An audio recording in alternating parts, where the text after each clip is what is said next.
கட்டணம் செலுத்தும் இயந்திரமானது கல்முனை பிரதேச பிரதான மின் பொறியியலாளர் காரியாலய கட்டட தொகுதியில் நிர்மாணிக்கப்பட்டுள்ளது.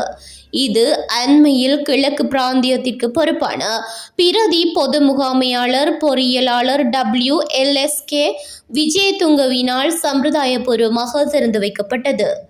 இத்தானியங்கி இயந்திரம் 24 மணி நேரமும் பாவனையாளர் பயன்படுத்தக்கூடிய முறையில் ஒழுங்கு செய்யப்பட்டுள்ளதுடன் ஒரே தடவையில் 2 லட்சம் ரூபாய் வரையில் செலுத்தத்தக்கதாகவும் நிர்மாணிக்கப்பட்டுள்ளது.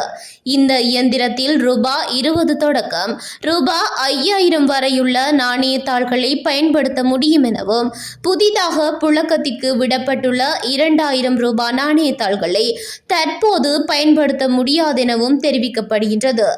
மின் பட்டியலுக்கான கொடுப்பனவை செலுத்த விரும்பும் ஒருவர் சம்பந்தப்பட்ட மின்பட்டியின் கணக்கிலக்கம் மற்றும் தனது கைத்தொலைபேசி இலக்கம் என்பவற்றை இயந்திரத்தில் பதிந்து பின்தான் செலுத்த விரும்பும் தொகையையும் உரிய பணத்தையும் செலுத்தும் பட்சத்தில் அது உடனடியாக துரித கதியில் மின்பட்டியல் நிலுவையில் கழிக்கப்படும் எனவும் தெரிவிக்கப்பட்டது.